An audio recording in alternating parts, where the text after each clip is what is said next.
Tenemos en estos momentos a Carlos Javier Soler hablando sobre un tema súper importante y es el conflicto armado interno en Colombia durante más de 50 años. Este análisis nos lleva a poner sobre la mesa diferentes puntos de vista. Este es el punto de vista de Carlos Javier Soler y pues los invito a que dejen sus comentarios, qué piensan sobre esto, si tienen aportes, qué hacer también son interesantes para ponerlos sobre la mesa y ponerlos a debate. Bueno, muy buenos días. Hoy quiero hablar con ustedes, hacer unas reflexiones diurnas después de algo de deporte, donde quiero disertar sobre los procesos de paz, el proceso de paz, la construcción de paz, el juego en el que estamos cayendo de falsos positivos, 6.000 algo, reclutamiento forzado de 18.000 algo, enfrentar relatos, por qué el tema de la verdad, por qué. Entonces vamos a comenzar por algo. Todo muerto vale, todo muerto duele. Cualquier acción para bajar la cantidad de muertos en un conflicto armado es valiosa. Todo muerto, por malo que sea, tiene una familia que lo llora y para lo cual es muy difícil esa familia decir que ese muerto era malo. Comencemos por allí porque hay unos dolores. Y los dolores van subiendo a medida que va escalando el conflicto para llegar a la etapa más alta del daño en una sociedad. Y llevamos más de 50 años bajo conflicto armado interno. ¿De dónde salen todas estas teorías? Pues de filósofos que se han puesto a estudiar la guerra, del Comité Internacional de la Cruz Roja, de toda la teoría de los conflictos armados y de todo lo que en algún momento se llamó pasólogos, que se estudiaba en la Sorbona en París hasta los 90, y luego todo el tema de construcción de paz. Entonces, allí salen unas teorías, unas escuelas. A ver, cuando uno habla de falsos positivos, ¿qué es? Un falso positivo fue caracterizado. El falso positivo es rápido, es decir, una persona que es llevada mediante engaños a un lugar, es asesinada, no tenía nada que ver con una organización. Eso es un falso positivo y lo caracterizó la ONU en el año 1999 y luego hubo unos escándalos en Colombia donde se hablaba de falsos positivos. En la parte típica, ni en conflicto armado bajo DIH, allí existen crímenes de guerra, que es lo que más se adecua a un falso positivo. En el derecho penal internacional y en el derecho penal nacional tampoco existe nada que se llame falso positivo. Existen las graves violaciones a los derechos humanos y entonces allí hay unos homicidios agravados. Es la tipicidad, como está escrito el tipo penal. Empecemos por decir que allí hay algo que no se llama falso positivo. ¿Cuántos son? Si fuera 2, fuera horrible. Si fueran 10, se le tenía que caer a uno la cara de vergüenza. Pero recuerden que allí hay una amalgama que a nadie le explican, y ese es el mundo gris, entre lo que es el crimen de guerra y la ejecución extrajudicial, que es lo más parecido en los dos escenarios. ¿Por qué? Si tú estás en combate contra un grupo armado ilegal, todo el día tienes muertos, tienes heridos, sudas, estás al calor, y después de 10 horas de combate llegas a una casa y te enfrentas a un tipo con un fusil que por allá a 200 metros hace así, suenan las ametralladoras, los morteros, eso es una locura. Pues tú lo ves allá con un fusil y pues tú le disparas con tus hombres, es plomo va, plomo viene, lo que está en la adrenalina y la vida está de por medio. Pero resulta que si el tipo lo que estaba haciendo era levantar el fusil para rendirse, eso es un homicidio en persona protegida, que es un crimen de guerra. Y si aparte aparece la señora de la casita que dice que sí, que ella escuchó perfecto, que él dijo me entrego, no, pues ya homicidio en persona protegida. Y eso le es un crimen de guerra y te van a juzgar como criminal de guerra, pero venga, es que yo no escuchaba las granadas, las ametralladoras, no, es un crimen de guerra y también hace parte de lo que puede llamarse una ejecución extrajudicial, es decir, un falso positivo. Pero mucho va de eso, que es un error de apreciación, que de distancia, que al final del día se vuelve probatorio, para saber si sí, si no, bueno. Pero otra cosa es al muchacho que lo llevan, lo llaman, lo engañan, los llevan a un lugar, lo asesinan, le ponen las botas al revés, eso es otra cosa. Totalmente diferente, pero aquí han querido volver todo una sola cosa. Entonces allí es hoy bueno tenerlo claro porque esos son los dos slides sobre los que uno tiene que trabajar para entender.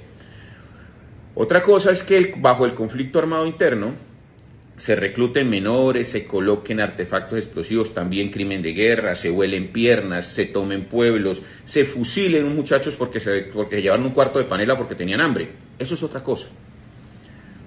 Que hay que decir que a veces en esa sube y baja de emociones y de noticias que parece que lo quisieran conducir a usted como un borrego a que piense de una manera, hay que liberarse de todas las tensiones y abstraerse para poder decir cosas como esta. Cuando se descubren las ejecuciones extrajudiciales, por allá en el año 2007 comenzaron a hablarse de cosas. Yo sí tengo que decir que el Ministerio de Defensa, el Comando del Ejército tomaron acción. Yo tengo que decirlo muy claro. Se entró en negacionismo, malo para las instituciones, eso hay que colocar la carne en el asador. Y por allá hubo una persona que recomendó al ministro de la época, Juan Manuel Santos, que sacara una política. Se llama la Política de Derechos Humanos y las 14 reglas contra la impunidad. Una persona a la que le aprendí mucho, un oficial de la Fuerza Aérea, y que fue como mi maestro en temas de VIH. Hay que reconocer, hay que saber reconocer y agradecer. Esa política frenó en seco cualquier tipo, porque fueron las normas muy claras, se le firmó a los comandantes, todo el mundo abrió los ojos que de pronto allá había un capitán, un teniente, un sargento, unos soldados haciendo locuras por tener resultados. Sí, y yo les tengo que decir, se dieron esos casos. Que sean 6.000 algo, no creo. Yo no creo que esos sean 6.000 algo, la verdad. Yo pienso que pueden haber 500, 600, es una locura de esas cosas, pero eso frenó. Y les tengo que decir, no se volvieron a presentar. Entonces, cuando no se vuelven a presentar las cosas, uno queda tranquilo. No volvieron a continuarse en el tiempo. Eso no se volvió a dar. Por el contrario, del otro lado, cuando uno mira los reclutamientos forzados, entonces es donde uno dice, venga, ¿se volvieron a dar? Sí, y se siguen dando. Es decir, estamos permitiendo y el Estado como tal no se ha puesto fuerte a proteger a los niños, ni a las niñas, ni a los colombianos. Entonces se siguieron dando y los grupos armados ilegales crecen y crecen, es decir, no paró el macrofenómeno. ¿Y a qué se debe esto? ¿A qué esa permisividad? Pues esa permisividad que no hemos entendido el fenómeno del control territorial, o hay algunos que lo entienden y lo manejan y lo manipulan. Yo tengo que decirles de manera muy clara que estos crímenes de guerra, el Estado allí ha querido, no ha podido, por el contrario a veces parece que no entiende el fenómeno, no se deja asesorar. El Estado está permitiendo que nos recluten los niños, es decir, el fenómeno sigue. Esos crímenes de guerra, que es reclutamiento forzado, esa violación a los derechos humanos, sí, siguen dando. ¿Para qué un proceso si lo que usted está consiguiendo detrás del proceso es qué? Lo que usted consigue detrás del proceso es sistemática violación y sistemático reciclaje desde los años 80 de los grupos armados ilegales. Se disfrazan, pasan de la izquierda a la derecha, pasan de la derecha al centro, pasan de la disidencia de Mordisco, entonces a donde Calarcá, pasan de la de Calarcá donde Mordisco, pasan de la Arcotalia o Marquetalia de Márquez, entonces ahora a dos más. ¿Para qué hacen eso? Desdoblamiento. Recuerden, señores, recuerden que el desdoblamiento está en las conferencias guerrilleras.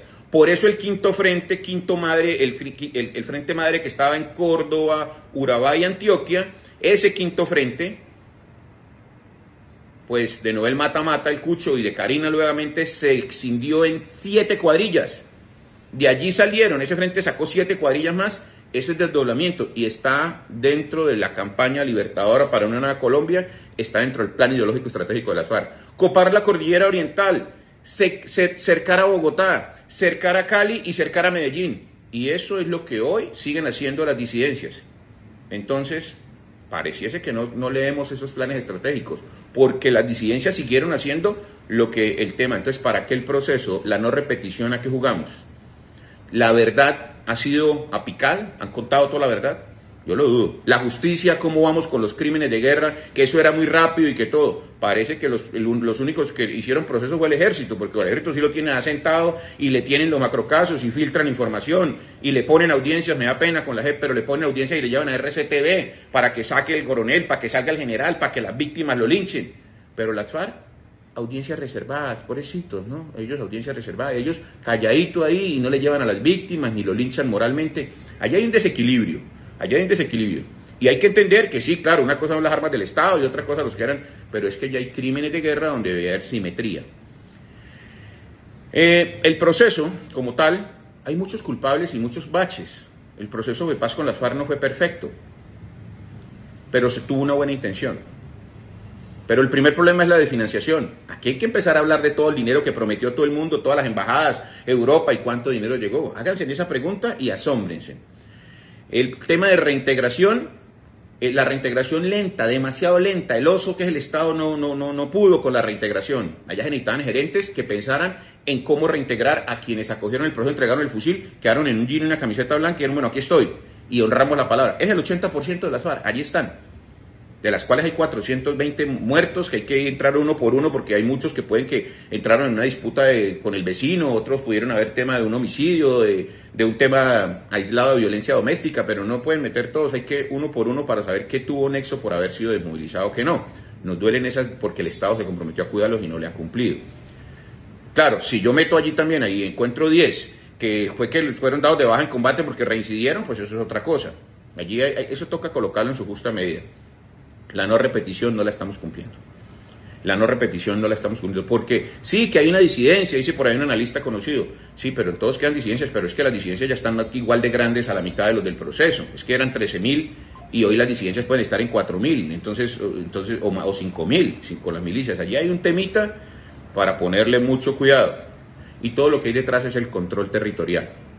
Porque si le cedemos el control territorial a los grupos armados ilegales, si le cedemos el control territorial a ese poco de ya no son dos disidencias de FARC, el Residual primero y el de Marquetal, y ahora son, de una le salieron 2 y de la otra multiplicaron por 3, entonces ya vamos en 5, más la FARC en el Congreso, ya tenemos 6 FARC, señores, 6 FARC. Y el campesino me mira y me dice, y me he pasado, venga, usted no fue el que vino por aquí un día a decir que es que íbamos a acabar el conflicto, pues yo me escondía de las bombas, me dijo una campesina y me confrontó, yo me escondía de las bombas hace 8 años, 9 años, y que me reclutaban los niños, y que en la noche empezábamos a correr por entre el monte. Hoy lo volvimos a hacer. Y entonces ahí es donde yo me quedo pensando, y bueno, y la no repetición, entonces no le podemos vender entelequias a la gente y mentiras, hay que cuidar a la población. Y esa es la función de la fuerza militar y la fuerza policial. Hay un tema que piensa uno mucho de que hay una estrategia detrás de todo esto. Recuérdese que la insurrección para la toma del poder, que la FARC la planteó en la campaña libertadora para una nueva Colombia, o las 7 conferencias y las 2 conferencias virtuales, están escritas, hay que estudiarlas, porque hoy toca desempolvar todo eso, que es lo que está pasando.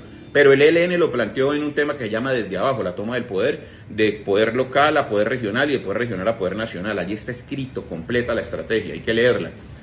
Pero y si lo que nos plantean hoy de derrocar el gobierno ya no es el modelo antiguo de derrocar el gobierno como tumbarlo con las armas, sino más bien la toma del poder, y allí es donde quiero empezar a cerrar la reflexión.